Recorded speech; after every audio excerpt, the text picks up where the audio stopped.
झूठ मोदी जी बोल रहे थे या प्रशांत किशोर जी बोलवा रहे थे या दोनों, समझना बड़ा मुश्किल है। से कहलवाया मोदी जी ने कहा कि इसी चीनी मिल से के बनी हुए चीनी से चाय पीऊंगा तब बिहार लौटूंगा, तब वोट मांगने आऊंगा। ये हमारा चंपारण जो कभी देश की चीनी का कटोरा माना जाता था, यहाँ पर चीनी के कारखाने चलते थे।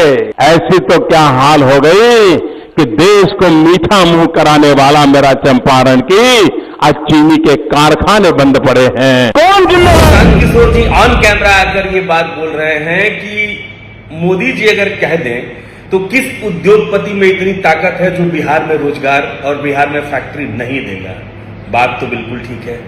प्रशांत किशोर जी यह भी बोल रहे हैं कि 2014 में जो मोदी जी मोतिहारी में भाषण दिए थे वो मैंने लिखा था और उसमें मैंने मोदी जी से बुलवाया था कि 2014 के बाद इसी शुगर मिल को मैं चालू करके इसी शुगर मिल की चीनी से बनी हुई चाय पीऊंगा, नहीं तो दोबारा मैं मोतिहारी में नहीं आऊंगा।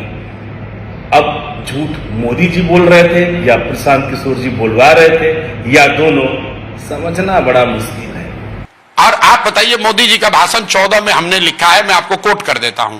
मोतिहारी में मैंने उस समय मोदी जी से कहलवाया, मोदी जी ने कहा कि इसी चीनी मिल से के बनी हुए चीनी से चाय पीऊंगा तब बिहार लौटूंगा, तब वोट मांगने आऊंगा। 14 में कहा था। अरे भैया, मोतिहारी चीनी मिल का जमीन एक एक टुकड़ा बांट दिया गया, बेच दिया गया और खरीदने वाले आधे से ज्यादा भाजपाई हैं। आपके कैमरे पर कह रहा हूं, फिर कहेगा कि मानहानि का दावा करेंगे।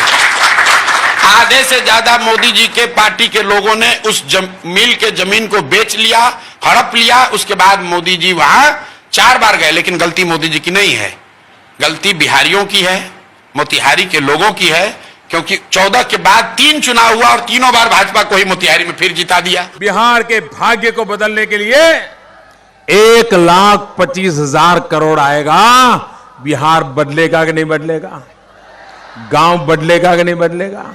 स्कूल खुलेगा कि नहीं खुलेगा? मास्टर जी आएंगे कि नहीं आएंगे? बच्चों की पढ़ाई होगी कि नहीं होगी? सड़कें बनेगी कि नहीं बनेगी? उद्योग लगेंगे कि नहीं लगेंगे? 1,25,000 करोड़ रुपया कम नहीं होता है भाइयों, हमने दिया है। बिहारी परिवार का हक है, उसको पूरा करने के लिए मेरा 3 सूत्री कार्यक्रम है। पढ़ाई, कमाई और दवाई। बिहार का गरीब से गरीब बच्चा होगा, उसको अच्छे से अच्छी, सस्ते से सस्ती शिक्षा मिलनी चाहिए। दूसरा है कमाई।